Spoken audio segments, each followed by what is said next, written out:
Okay, we are live. So thank you everybody for joining us today.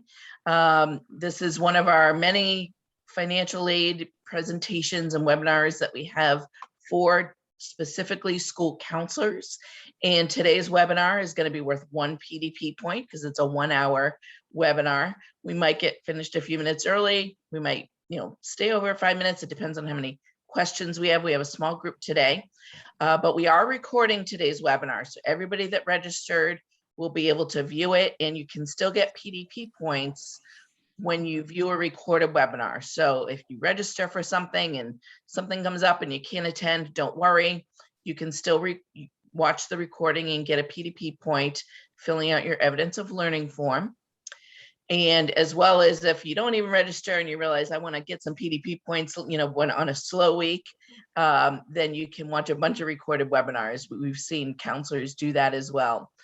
So let's get started. So a little bit about MEFA. I think most of you know who MEFA is and what we're all about, but we are a nonprofit quasi-state authority. We are located here in Boston, Mass, and we've been around since 1982. We're actually created by colleges and universities to establish a loan program for families back in 1982. Since then, we've gone on to create savings plans. We have MEFA Pathway, our college and career web portal that many of you may be using as well. But our biggest product, if you will, is our guidance initiatives for families, for school counselors, and for college administrators. So since the pandemic started, all of you know that we have gone virtual 100% with our programming for colleges and financial aid administrators, as well as school counselors and families. So all of our trainings that we usually have in person are all online. And actually with the virtual programming, we've been able to offer a lot more webinars and different topics and subtopics, and even, little 15-minute webinars about MEFA Pathway, for example. So we're finding, we've gotten our groove over the last year with this virtual programming, and it's really working out well. So let me tell you a little bit about myself, and then I will turn it over to our panelists to introduce themselves. So again, I'm Stephanie Wells from MEFA. I probably met some of you at one point or another at one of our trainings, but I'm Director of College Relations, and I work primarily directly with colleges, customer service for colleges and their families, helping them out with loan programs and loan processing.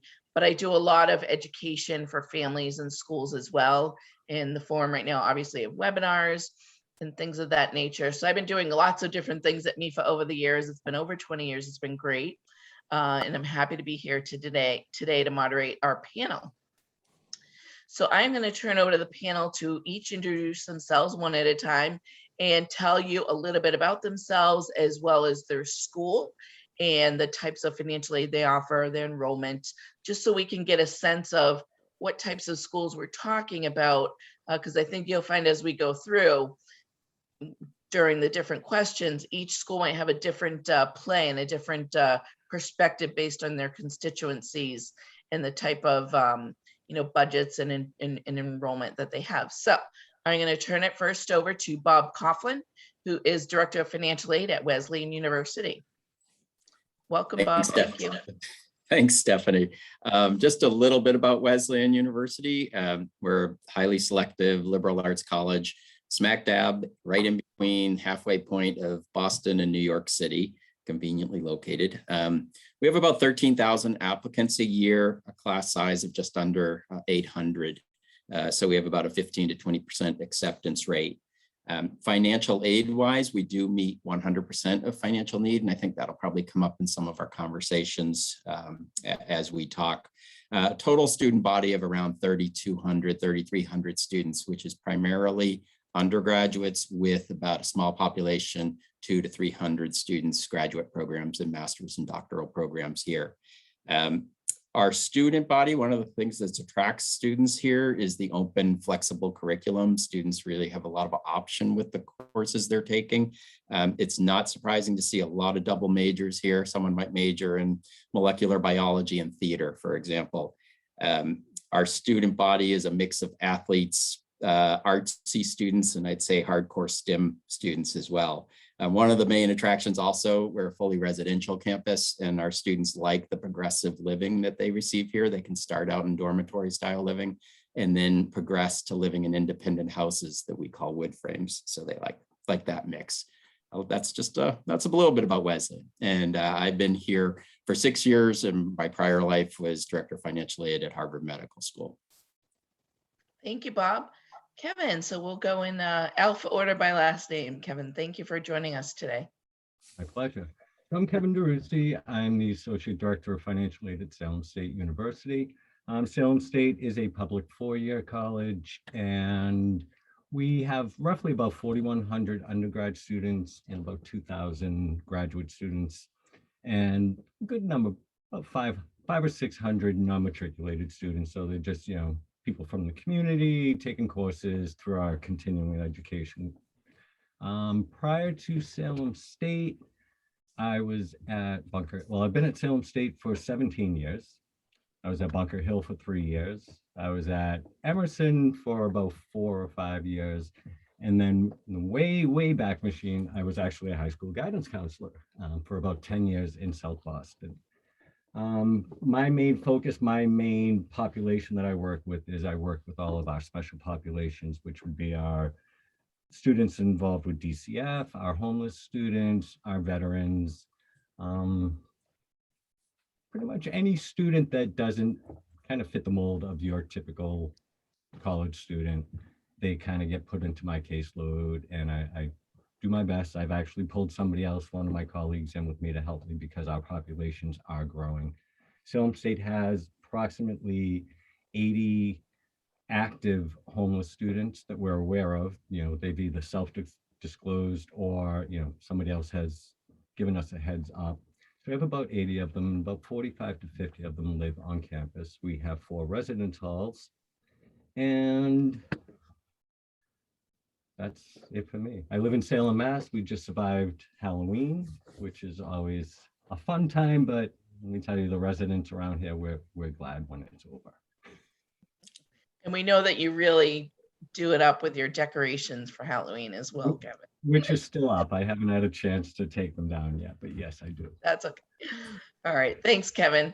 Julie, thank you for joining us. Julie from BU. Sure. I think it's required to have decorations in Salem, right? You couldn't get away with not having them. Thanks for having me. It's great to be here with everyone. As Stephanie mentioned, I'm from Boston University. We're a large research institution. We have about 16,000 undergrad students and another 16,000 grad and professional students, including our medical, dental, and law schools. Our freshman class size is about 3,100, and we have a fairly large transfer size to make up the remaining about 4,000 per year of new students entering. We're in year 2 of meeting full need for students for all of our freshmen entering students. We continue with our no loan program, so meeting need without loans for our Pell Grant eligible students. We've been doing that for a number of years to make sure that we can continue to provide access for students. I think those are the biggest things. We're a residential campus. About 80% of our students live on of our undergrads live on campus.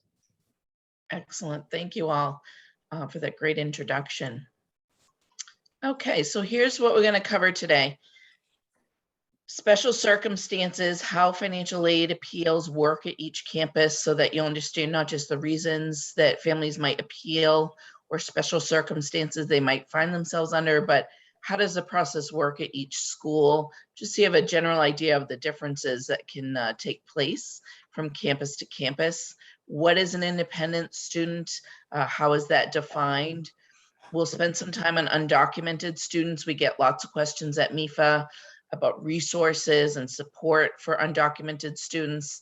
And so we'll talk about that, as well as non-traditional parent families and all the, fun little questions and, situations that families ask themselves or ask schools about if they would consider.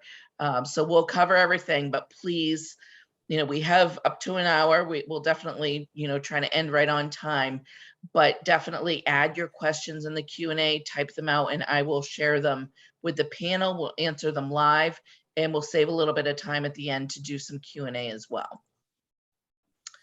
Okay, so let's get started here. We're going to talk about, now this slide is really more of an overview slide of, the different types of situations that families may find themselves in. So we always encourage families and students to contact the financial aid office about any special circumstance, unique circumstance. Sometimes when you're filling out the FAFSA, there's not really a lot of places to write notes on there. On the CSS profile, you can write some notes.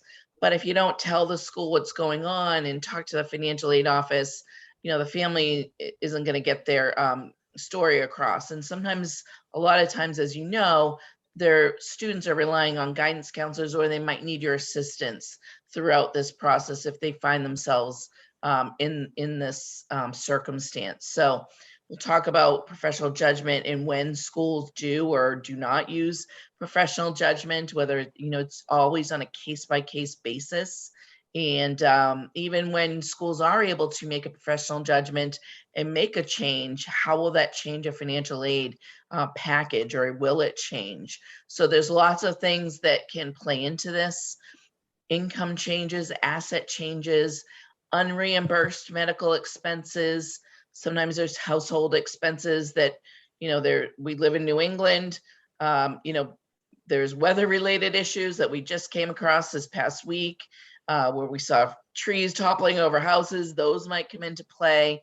Household size changes, adding on dependents, things like that. Divorce or separated families, all kinds of unique things come up. So we're going to start with appeal logistics. And I'll start with Julie, since we ended with you on going through the introductions. And if you could just talk about just the process at BU and how it would work.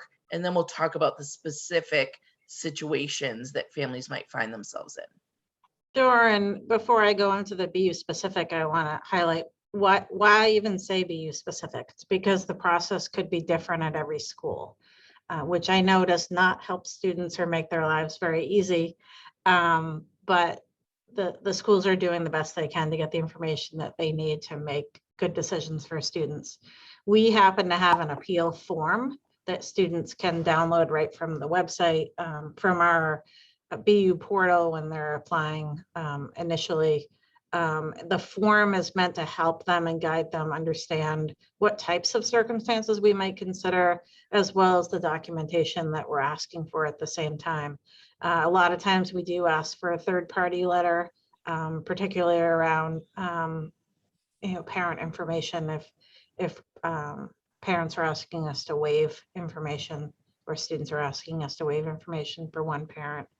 But in general, we want to know what's happening right now, because we know that the applications that you're filling out or students are filling out are 2 years old, right? So the income on it is 2 years old, which may not reflect at all what's happening now, particularly with the pandemic, that could have caused either reductions in income or changes in income. So we want to hear about specifics and things that can be documented along the way. Excellent. Thank you, Julie. Kevin, you want to go next?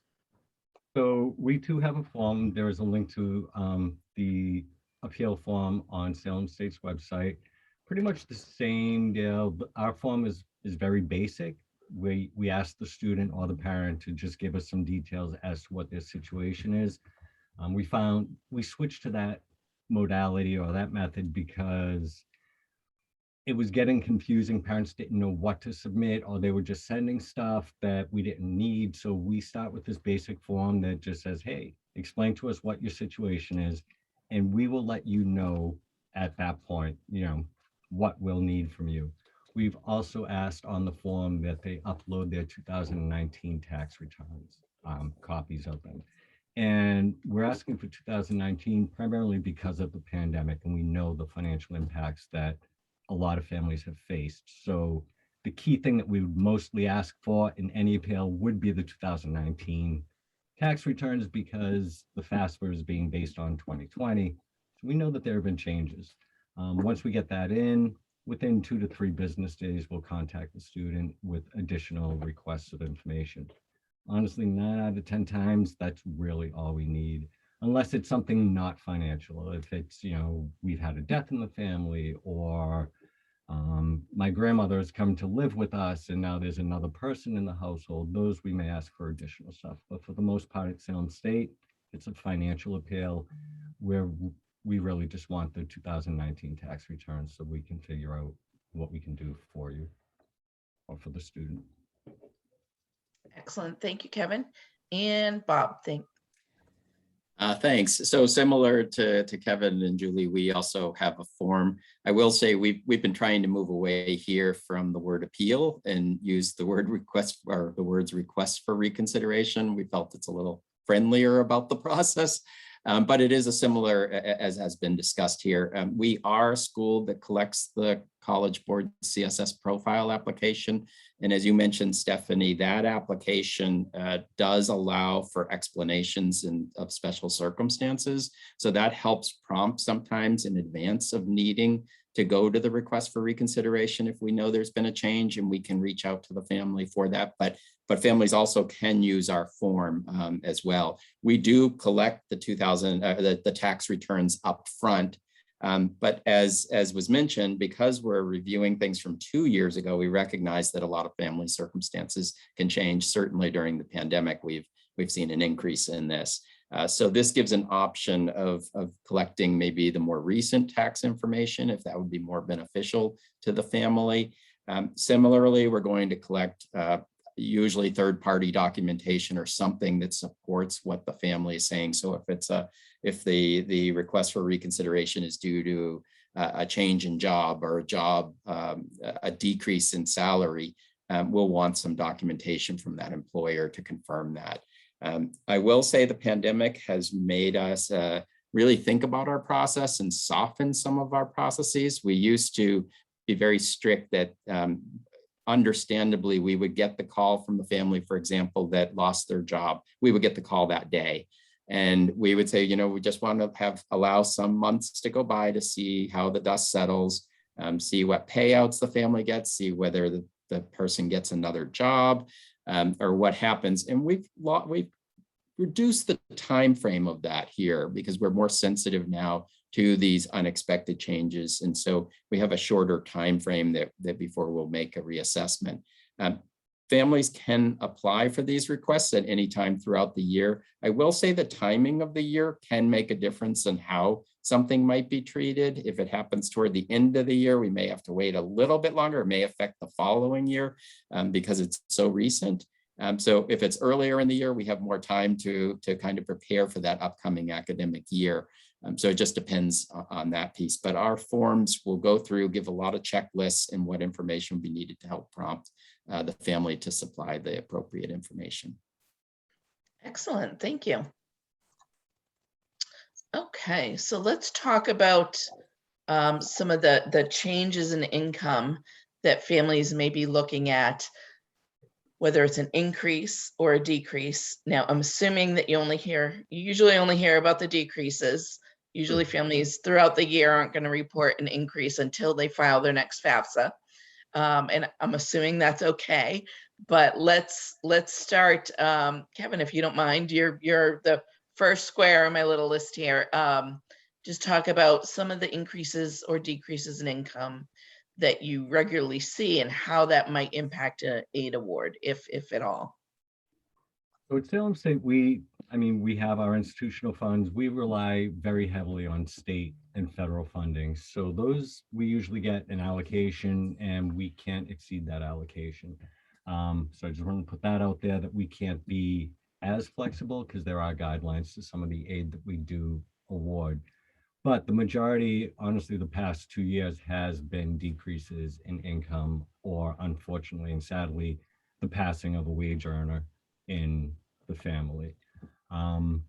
Many times, and to make the process a little less painful, I guess, for families, a lot of times we'll just look at a student's appeal, and if they're close to where they need to be financially to, cover their bill, get books, other expenses, we won't even go through the whole process. We'll see what we have available for funds, and we may just up their award a little bit.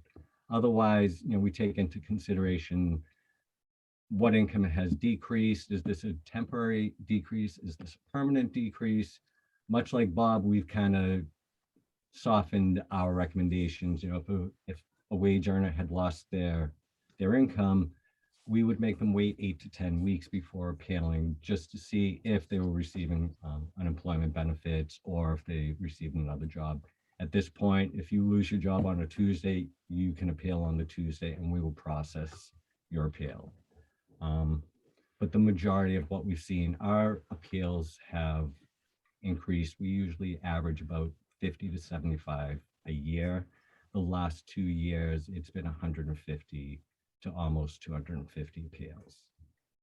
We have one administrator that is her sole role, is to just handle the appeals when they come in. Interesting. And then Kevin, I know we talked when we were preparing for today that sometimes, you know, because you're at a public institution with, you know, limited, you know, endowment, and even if you're able to grant an appeal, what would that make a change in the award? It might just make a unsub loan a sub loan, or a little bit more Pell maybe. So our appeals, our goal with an appeal is to bring down the EFC, the estimated family contribution, from the FAFSA, so that we can kind of squeeze some more need-based aid into an award. And depending on how high it is to begin with, sometimes it is only a matter of maybe changing an unsubsidized loan to a subsidized loan. And if we can, in those circumstances, you know, maybe add a little institutional funding.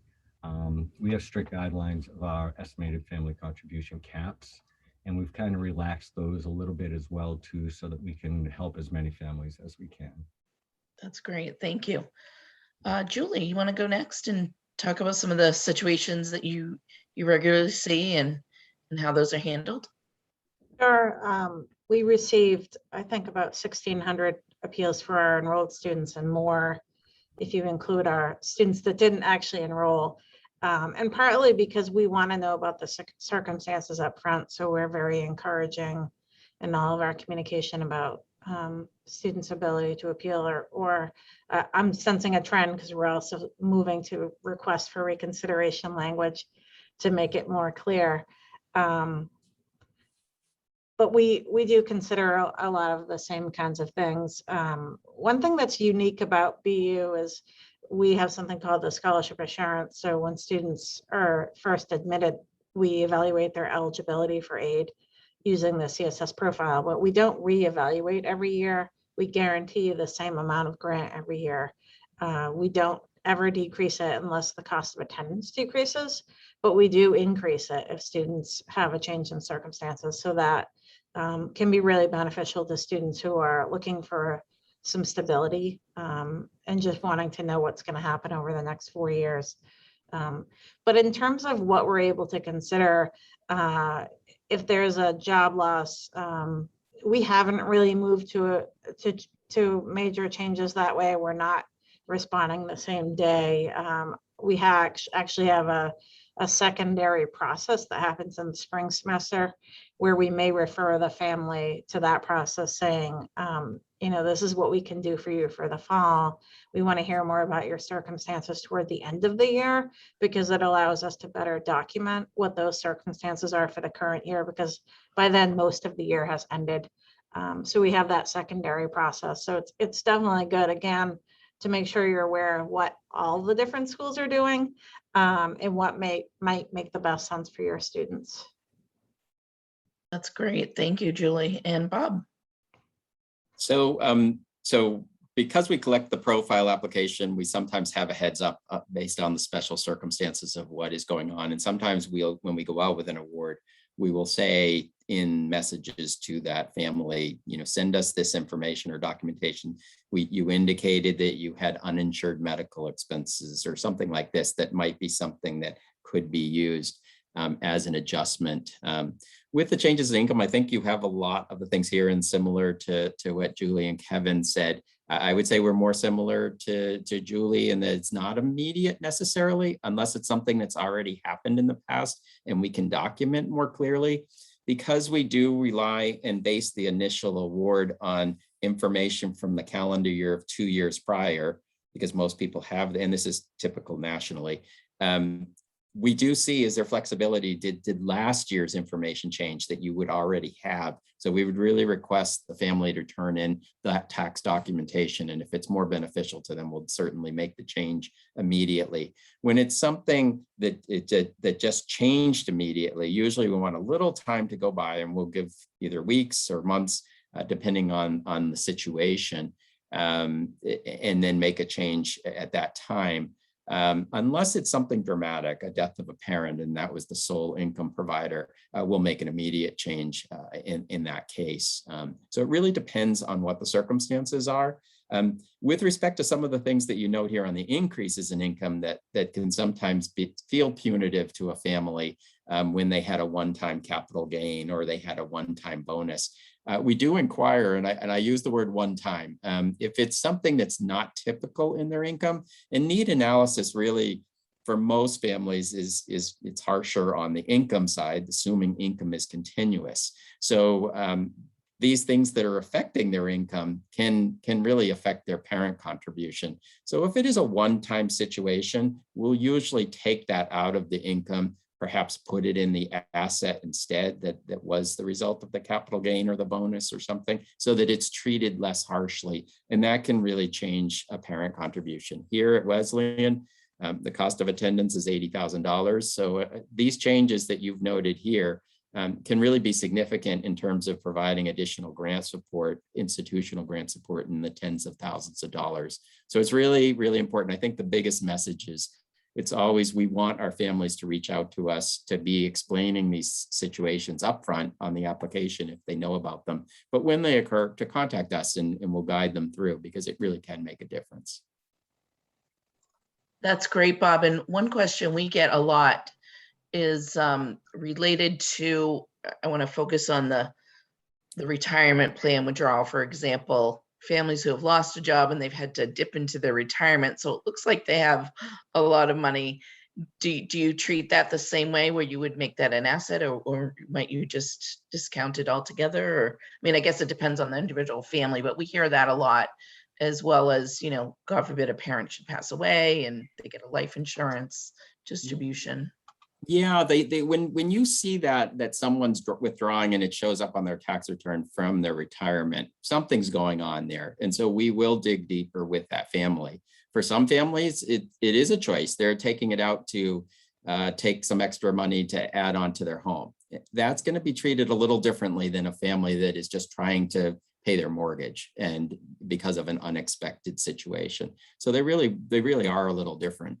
I would say there's also perspective. We had a family recently who was in a panic because their income went down significantly.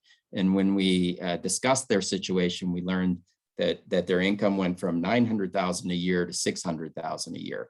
And understanding it's a significant change for them, but it was not going to automatically mean that they qualify for need-based aid. So I think perspective also, people have very different definitions of what's a necessary loss, like something that they might do, or something that's critical to them that we may think is a little bit more optional, or perspective in relation to other families. So it all depends on the particular situation. Excellent point. Thank you. Okay, let's talk about federally independent students. And I'm going to have Kevin start off with this one, because he works with a lot of these constituents. So Kevin, if you want to start off just talking about the different types of what makes a student federally independent, and then we'll talk about what does and doesn't qualify on the next slide.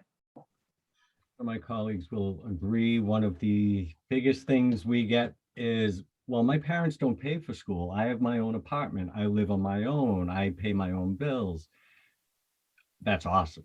It's great that you are at a place in your life at such a young age that you are self-supportive. However, the Department of Education doesn't really subscribe to that.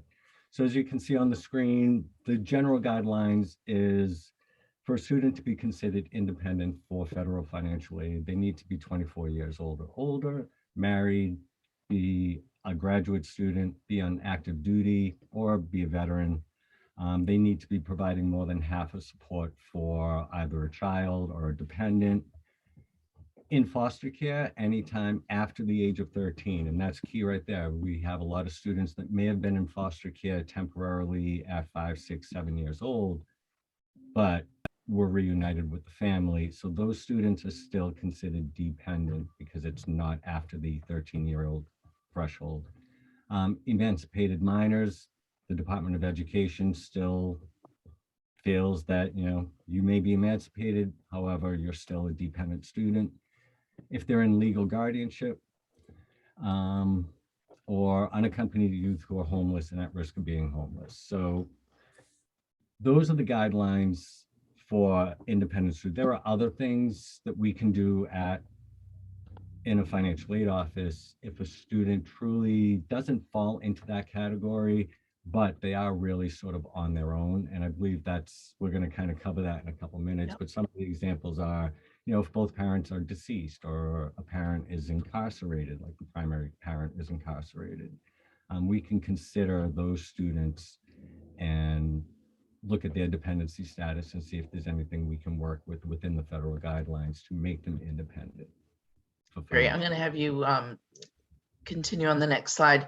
Just wanted to mention legal guardianship comes up a lot when we're talking to grandparents or aunts or uncles who are, taking care of the student. They may or may not be a legal guardian. So let's go to the next slide. We can talk a little bit more about those situations. I'll have you continue, Kevin, real quick, and then we'll turn it over to Bob and Julie if they have anything to add here. So as you can see, students who do not qualify, parents who refuse to provide the any data for the FAFSA. My parent doesn't claim me on my taxes, or I don't claim my child on my taxes, so I don't need to provide the information. Doesn't really matter. The student is self-sufficient. Again, like I just said, we do have many students that are living off on their own. They're 19, 20 years old. They're living with friends. They have full-time jobs. They're going to school. Doesn't really work for the federal guidelines. Students who may qualify is if a student is in an unsafe situation at home, if it's not safe for the student to have contact with the parents, if the students have been abandoned, a parent is incarcerated, or they're hospitalized for an extended period of time due to physical or mental issues, or often, unfortunately, the parents' whereabouts are unknown and they are living with a relative or staying with family friends because there's no parent contact. Those are a little bit more difficult for us to determine, and we generally will ask for 3 letters from the student. 1 letter being the student explaining their circumstances. 1 letter could be from a relative or a friend. We'll take that. The 3rd letter must be from a disinterested third party. And I hate using the word disinterested, but it must be from a third party. So a high school counselor, a physician, a clergy person, a therapist, anyone in a professional field who really has no stake in the child going or the student coming to school and their dependency status, just somebody that is familiar with the circumstances.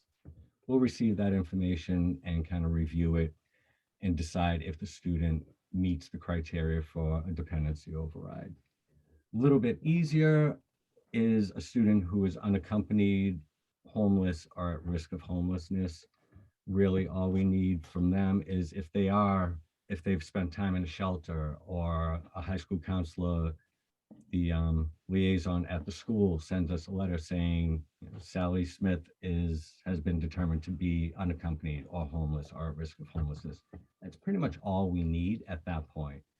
If they can't provide a letter from a shelter, from a high school counselor, from any other social agency saying, yes, the student is homeless or at risk of being homeless, then all we really need to do, the federal guidelines state, all we need to do is have a conversation with the student. We don't require additional documentation.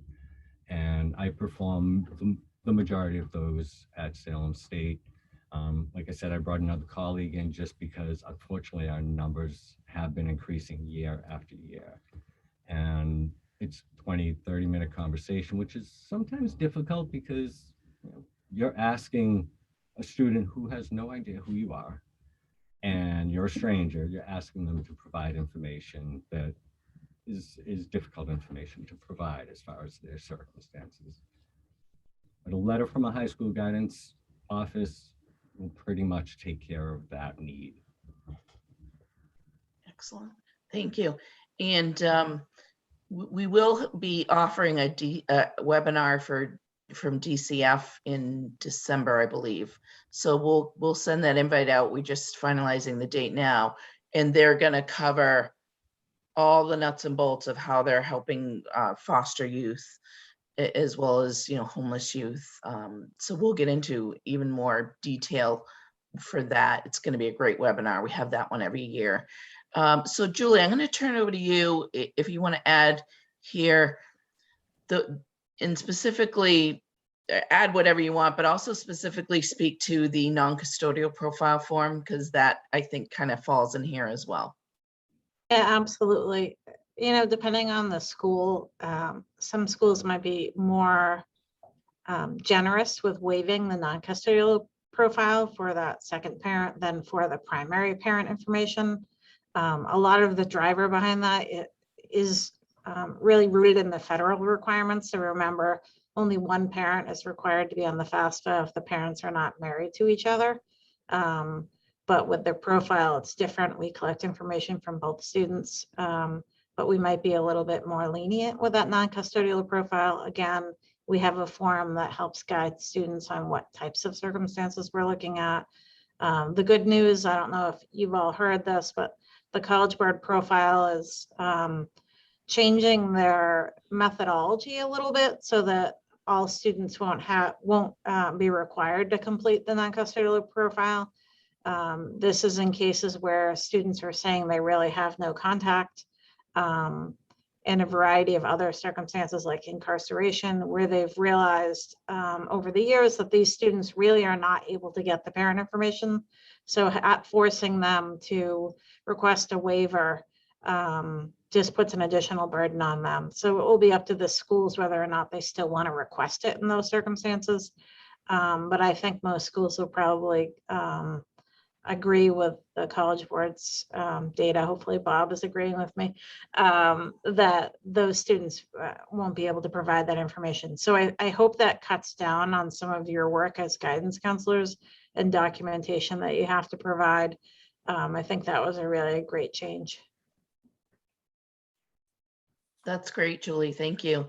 And then Bob, if you have anything to add here, I guess I'll throw out one little nugget of, because we get this a lot as well at MEFA, questions about, you know, we'll have a student call and they fall on the left side where, you know, maybe mom and dad are divorced and they still see the parent, the non-custodial parent, but they don't want, that parent does not want to provide information. You know, there's just friction in the family. How do you guys handle that?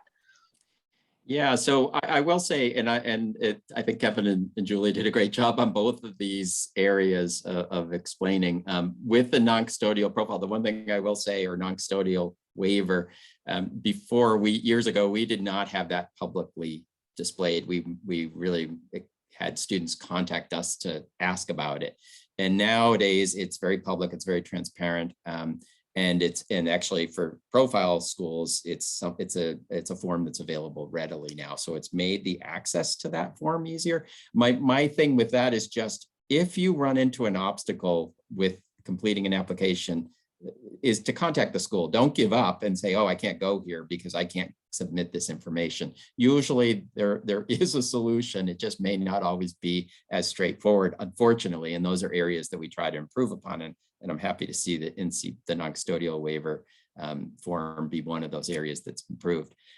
What you brought up, Stephanie, is an interesting thing. And I will say to counselors in that the counselor letter can be, as supporting documentation, can be really critical to assist with trying to understand what the student has explained, the family has explained, and to support or not support that.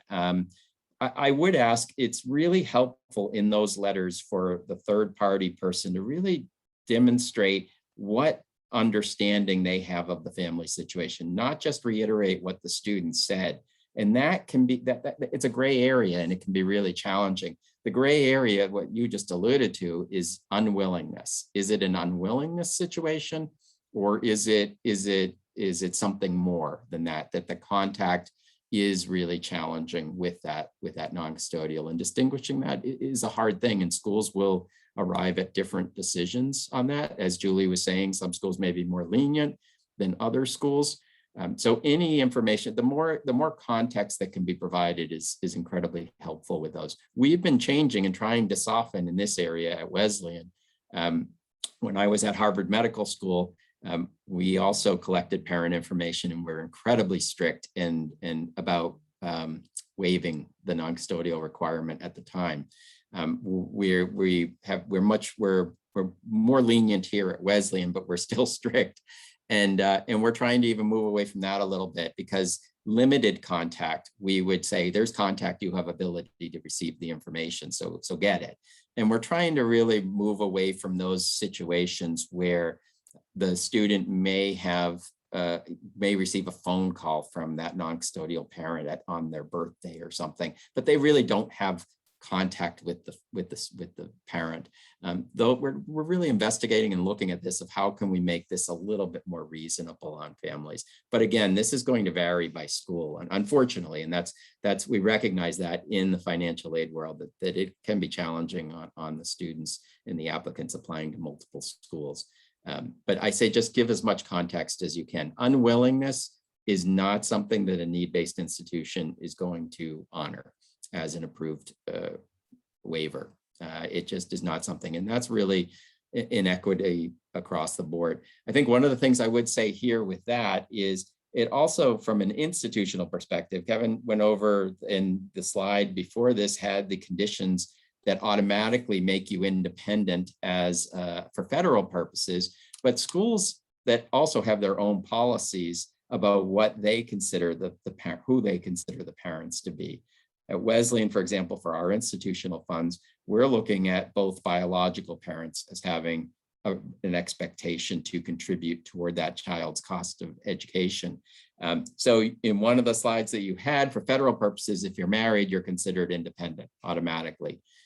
We had a case of a student who intentionally got married to try to waive the parents' information for the institution funds. And we did not approve that. We expected a contribution from the parents. So I think it's really important to understand that these are federal guidelines, and what a school does and what a school requires can be different, and who the school considers to be the parents can be different. It could be the custodial parents, it could be the biological parents, it could be if the parents are remarried, it could be all four parents. It really varies by school for institutional purposes. So there is a distinction there. Excellent. Thank you, Bob. Okay. So I think we talked, a good deal about this. Yeah, I think you've all pretty much explained how this would work and what kind of documentation you're looking for. If there's anything to add here, we can jump in, but I think we've covered this pretty well about the process and, what you're looking for and who you're looking for documentation from. So thank you for that. So let's talk a little bit about undocumented students. We have a few slides on here, and we do have resources.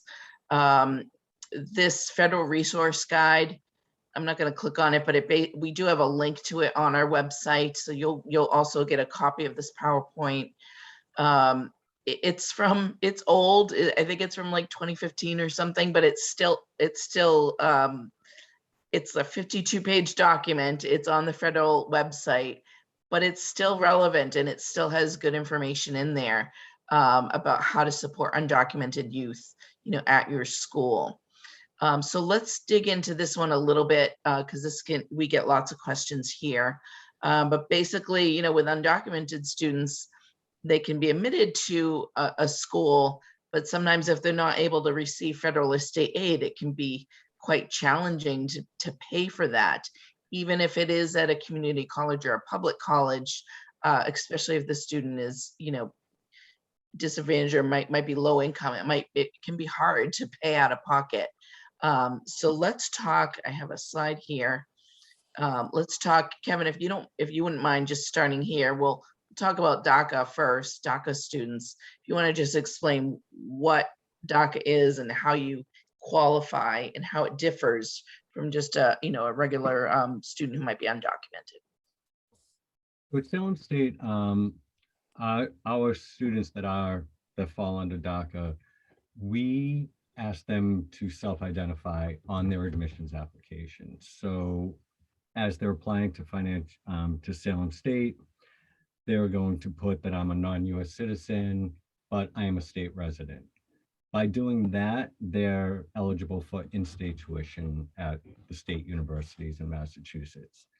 They may also be asked to submit their C-33 or their I-797, I think that's what it is, along with the application. One thing, and we understand that, students that do fall under DACA, they're leery of putting that information out.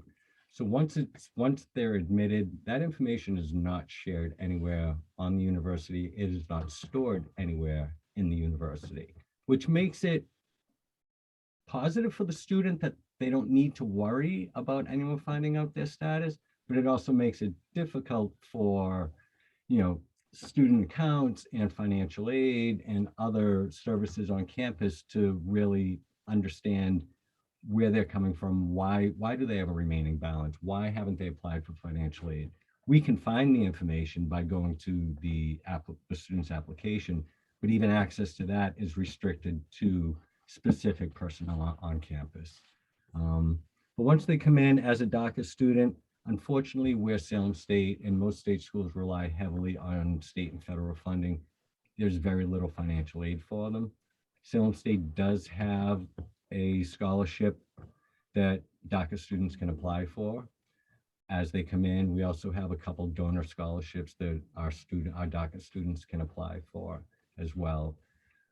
The majority of our students that fall under DACA do not live on campus, so it makes it a little bit easier because Salem State is an affordable state college. So it makes paying their tuition fees a little bit easier, even with that small, it might be $1,000 scholarship.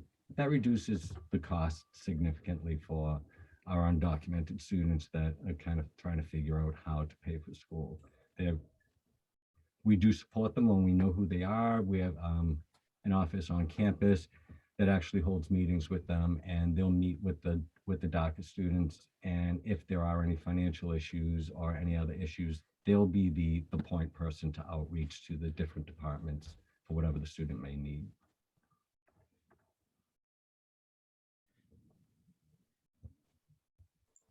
I had to unmute myself. Thank you, Kevin. Okay.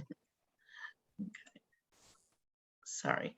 So you mentioned, Kevin, the resources. Julie, do you want to talk a little bit about how BU works with these students, whether it be undocumented or DACA at BU, and what resources might be available? Sure. We actually don't have a lot of resources available for undocumented students. Our need-based aid policy has always been that need-based aid is only for students who are eligible to file the FAFSA. So we're really hopeful that DACA students will be included in that at some point. I know that there has been some talk in Congress of adding that. That would be great. But as of right now, those students could potentially qualify for merit funds, but not any of our need-based funds. Excellent, thank you. And then Bob, how about at Wesleyan? So it's interesting. Prior to about 2017, any student who's admitted to Wesleyan that's applying for aid will receive their aid 100% recovered. What was interesting is prior to 17 or 18, we used to treat undocumented and DACA students as international students in the admissions process. And that's really significant because international students who are applying for financial aid, the financial aid is more limited. We meet 100% need, but it's more limited, meaning that the selectivity rate of an international applicant seeking financial aid is about 3% versus the 15 to 20% selectivity rate for domestic students.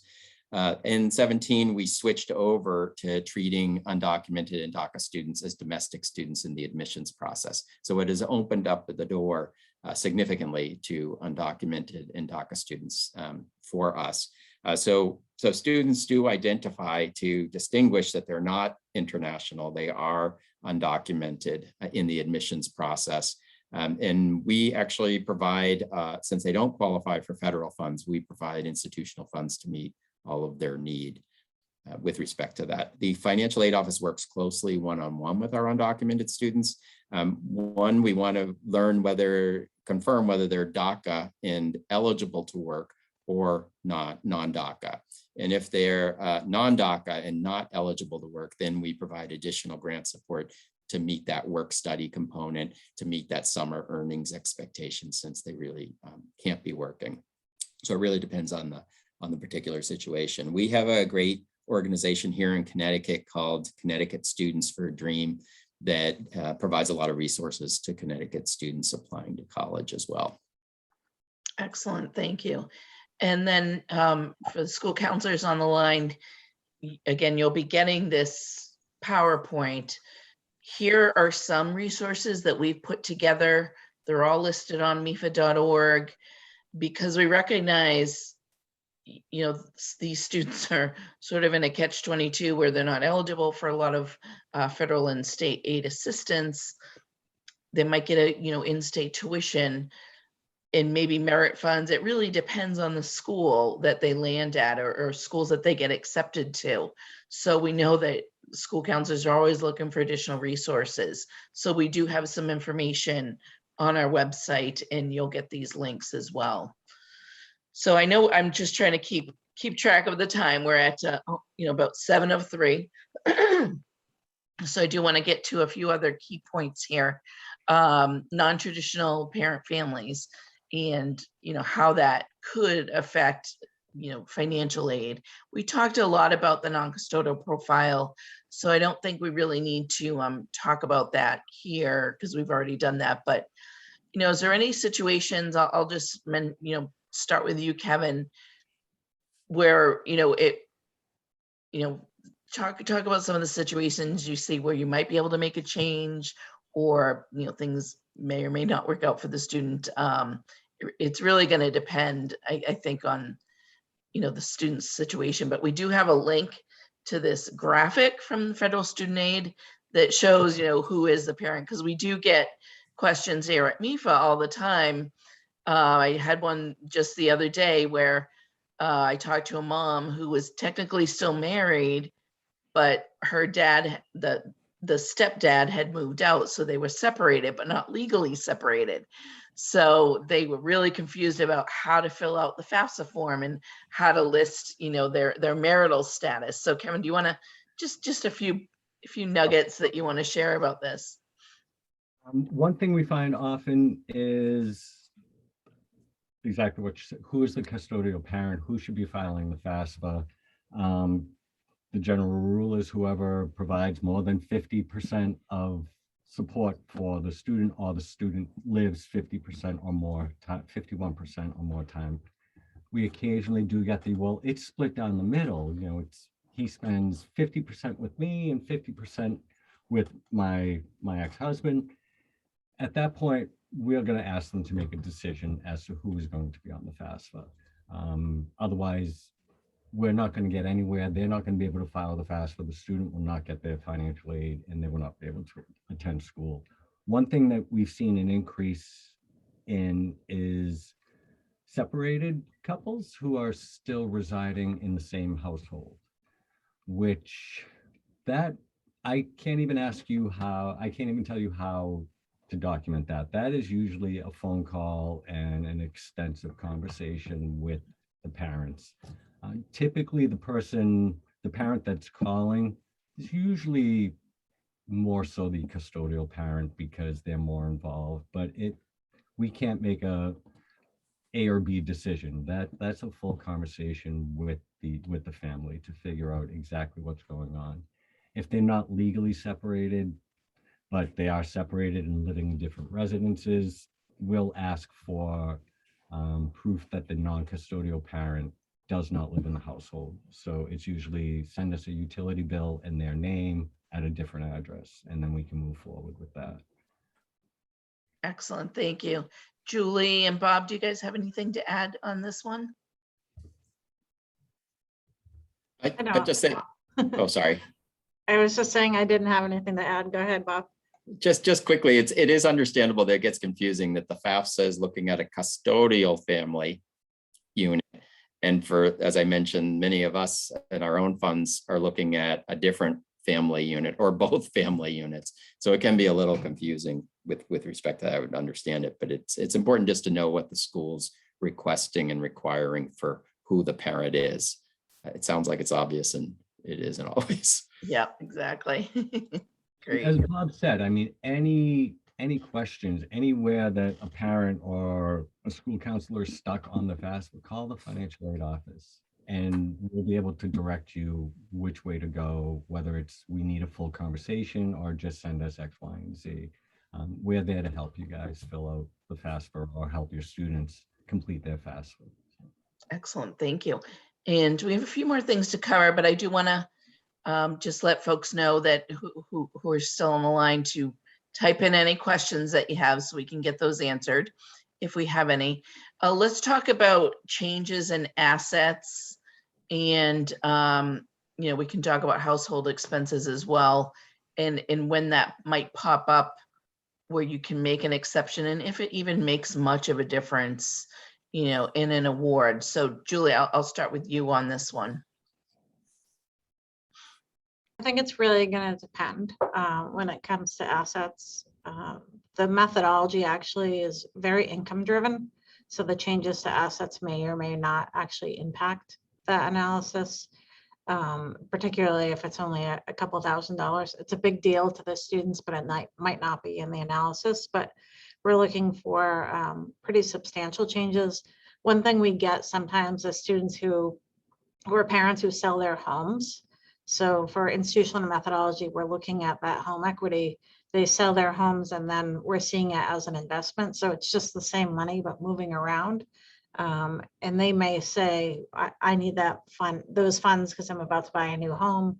Those are things that they should talk with us about to see if there's anything that we can do around that. But generally, home repair things, it will depend on, again, how much it really is. If it's a one-time thing, emergencies, we always want to hear about. The other thing that's good for students to know, but not so much in terms of making decisions about which school to go to, but once they're enrolled, there has been a lot of federal stimulus money available that we've distributed over the last couple of years to help students with some of these emergency expenses. Excellent, thank you. Bob, do you have anything that you want to add here before we go to household expenses? Yeah, I just say quickly, it depends on the nature of the situation. Is it an emergency or not? And then also, was it optional? You know, we have families who say it was necessary. The necessary home repair was to put a porch on the house. We would not say that was necessarily necessary. It would depend on the situation. So, you know, just taking $200,000 out of your house, taking out your assets to add on to your house, is that the wisest decision to make while your child's in school? We may have a different opinion of that. So it really does depend. Is it something unexpected, something that really is necessary? That would be a favorable result, probably. Great, thank you. Okay. Household expenses. Kevin, I didn't call on you on the last one, so I'll start with you here. Do you consider any of these expenses at Salem State?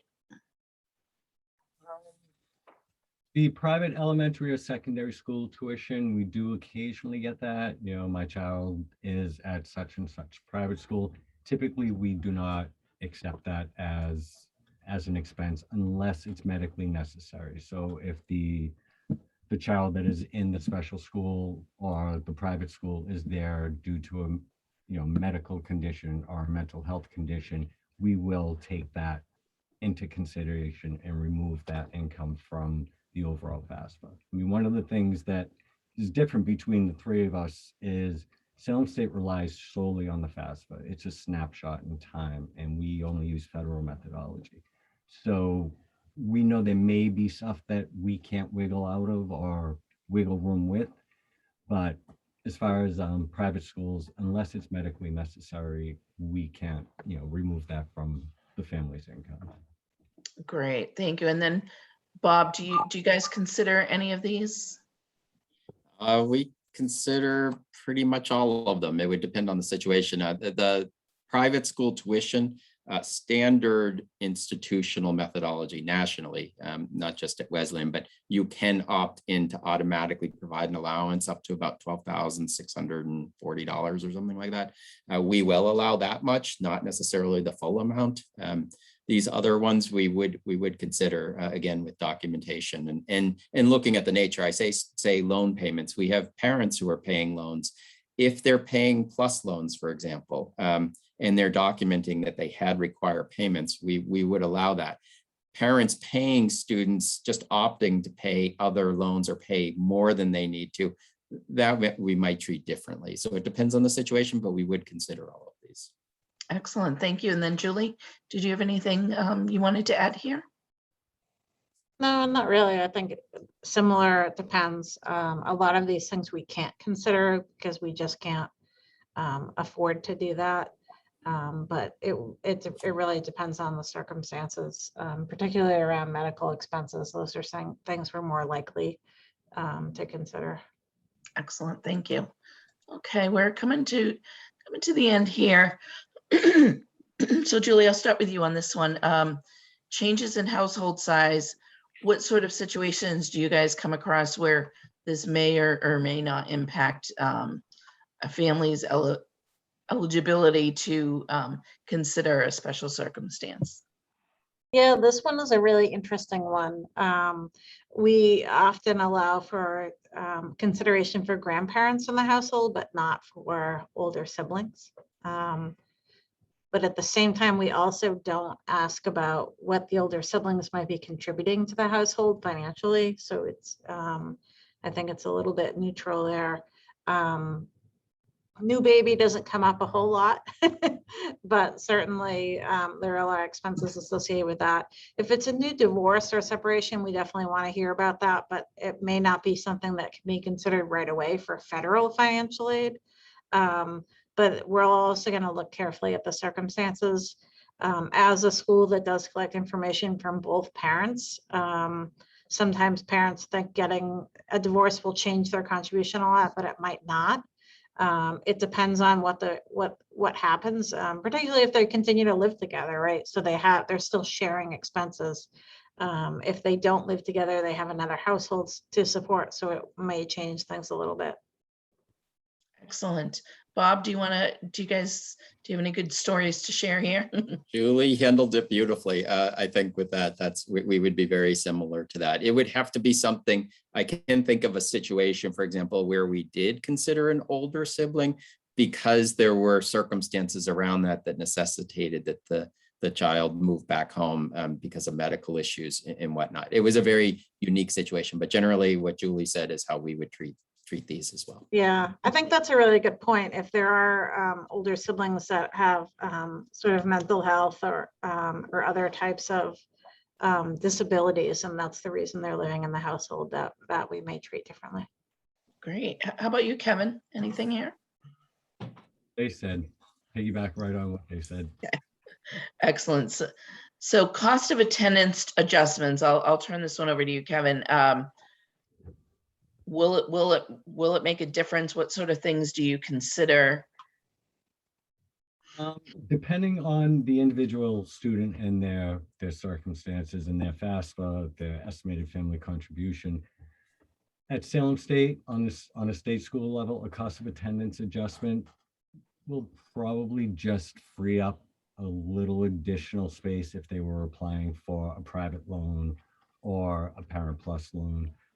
It really doesn't have a lot of impact on the aid they would receive from us, but we are able to increase their budget so that they could apply for additional funds if they needed, other expenses paid.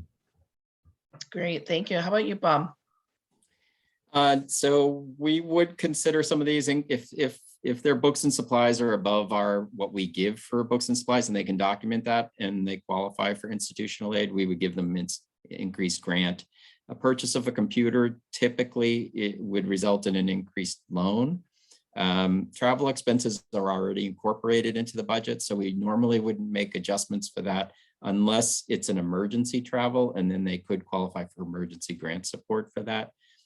Cost of living, the College Board's institutional methodology has changed and kind of absorbed, where cost of living is now incorporated in the new need analysis that we use with our freshmen and moving forward. So that's kind of already taken care of. And these others, sure, we would take usually required educational costs by department are handled by grant support through that department, but be something we would consider. Excellent, thank you. And Julie, do you have anything to add here? I think Bob did a great job covering this. Okay, great. We do have one question which we'll cover in the Q&A, but if any, I said we were close to the end, but we really are getting close to the end. So type in your questions. Julie, I'll turn this one to you. I'm sure you've heard some good stories of families who want to appeal certain circumstances. Any of these that you would consider, or stories that you have of families who have asked you to consider some of these where you said, we can't consider that? I would say most of these we cannot consider. Utilities is sort of a curious one. I'd wonder about that. If it's a cable bill, we wouldn't consider that. But I was thinking about increased costs for heat and things like that. In general, though, those are already factored into the methodology and the allowances that are given in the methodology. I think that's important to think about, that there already are allowances in there. And that with the methodology is designed to not be exact in calculating what families can contribute over time, but at least trying to create some type of a relative equal way of distributing funds for the schools. And in that vein, as soon as you start entering in individual specific information that may be discretionary for different families, it really throws off that concept of relative equity. So we're not really able to consider credit card debt and these kinds of things as a result. But, I can't say 100% we can't consider it, because there's always what is that special circumstance? Maybe it depends. Yep. And I've talked to families and said, if you've put a lot of your unreimbursed medical expenses on a credit card, talk to the school, because that falls into a different category. But Kevin and Bob, do you guys have anything you want to share here or add to it? No. Okay. Julie covered it. Thank you. Okay. Utilities, if it's heating oil, gas, electric, we would consider that.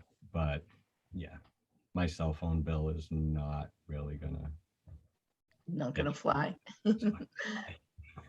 Great. So we talked about all the different circumstances that could, potentially change the aid award. But depending on the school, and I know a couple of you meet full need, there still could be a gap, or even if they're, even if it's just the family's EFC that they need to pay for, and they might be struggling to do that. So we always, if we can reach families earlier, we tell them to use net price calculators to research the schools that the student's applying to. Apply to a wide variety of schools at different cost structures, some that might have merit aid available, so that when it comes time to choose a school, you have different, you might have a financial safety school on the list. It might be maybe at Salem State or a community college, but also, don't be afraid to apply at Wesleyan or BU, given their price tag, because you might be able to swing it based on the aid that you're receiving.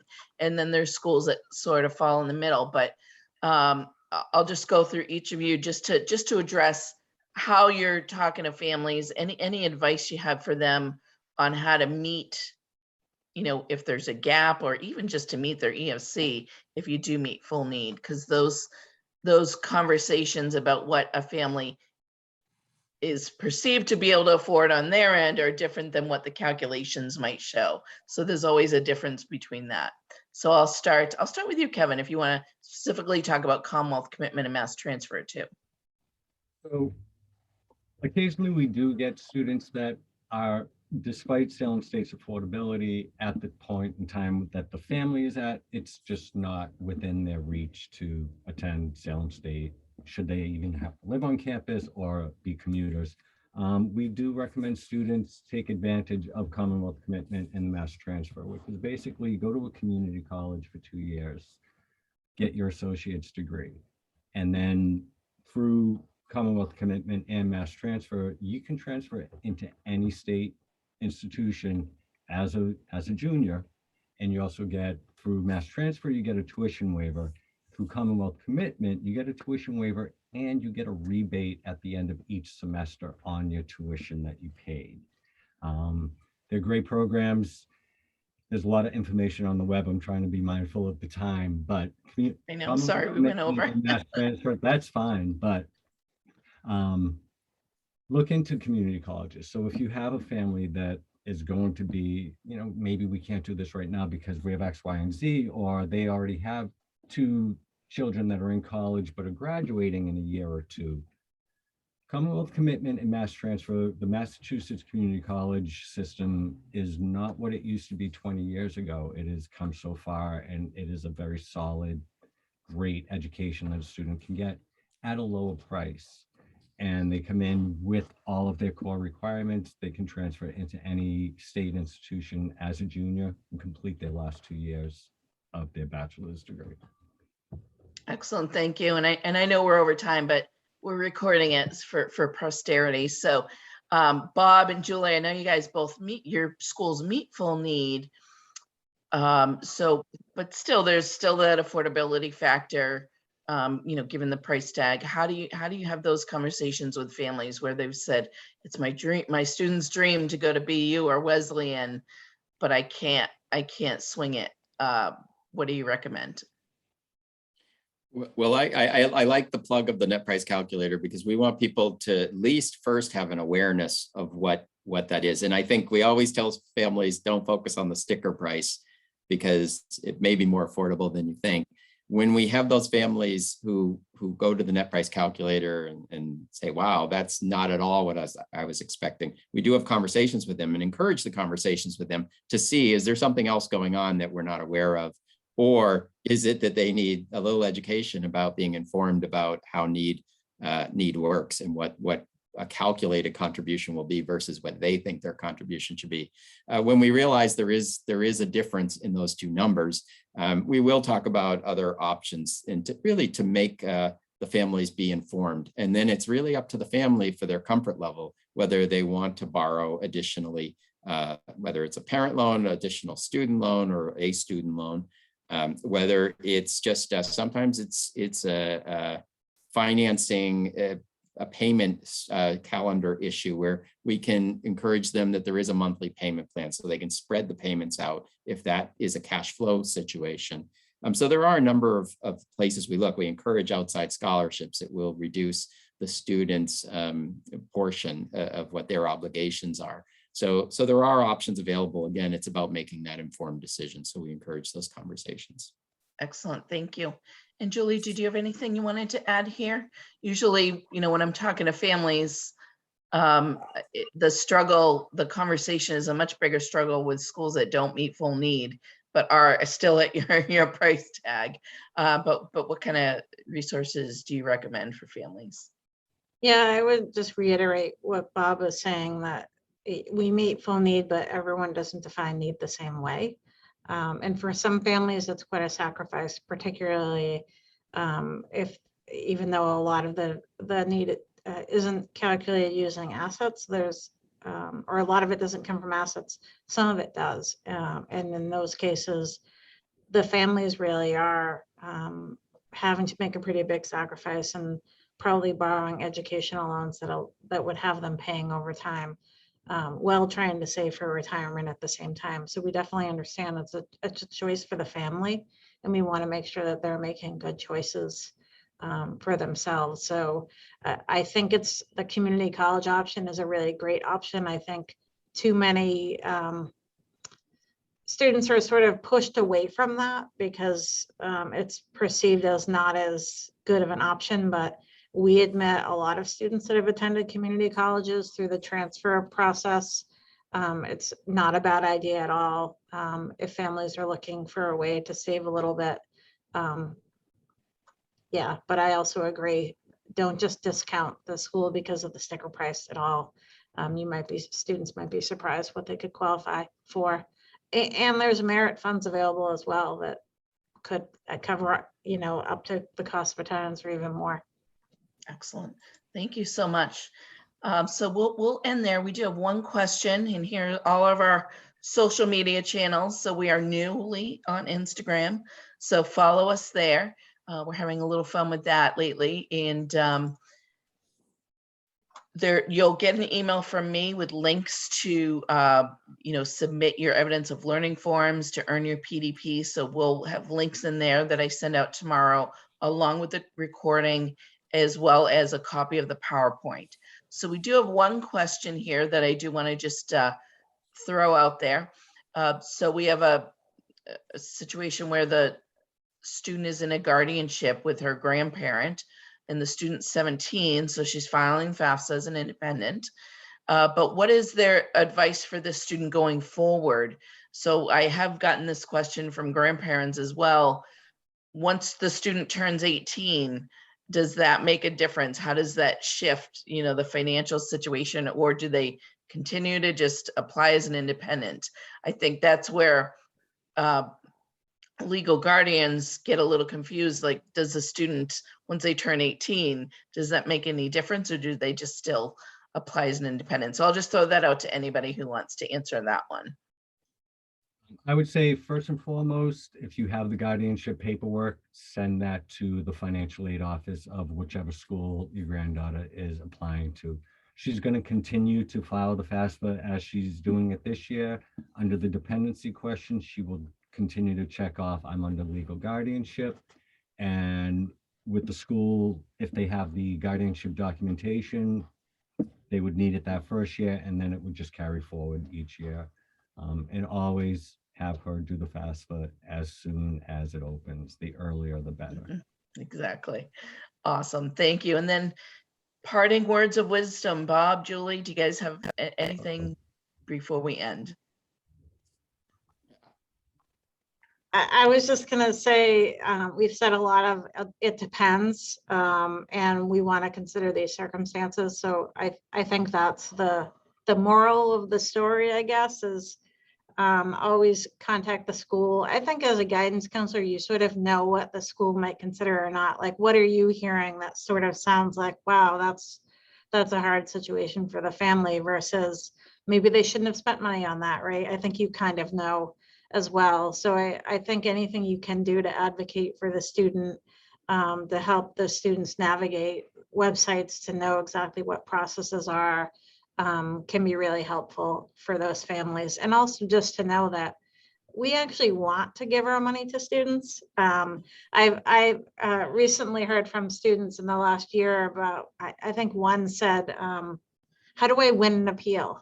And they were sort of treating it like a court process. And I was really taken aback to think, oh my gosh, students think that we don't want to give them the money and that they have to somehow fight for it. And that's not the case at all. I know it seems like there might be a lot of barriers because we ask for a lot of documentation, but it's only because we want to be equitable, and we don't have unlimited funds, so we can't give them to everyone. And if we give a lot of funds to students who really don't need those funds, or have a lot of discretionary expenses, then we may find ourselves having to say no to students who really do need the funds. So it's important to understand that context as well.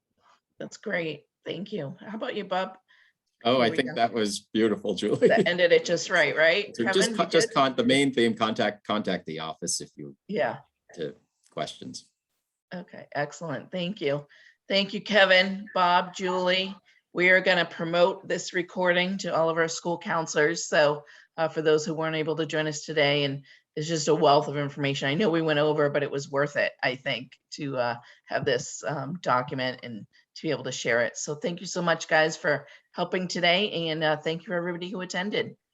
Have a great day, everybody. Thank you. Bye-bye, everyone.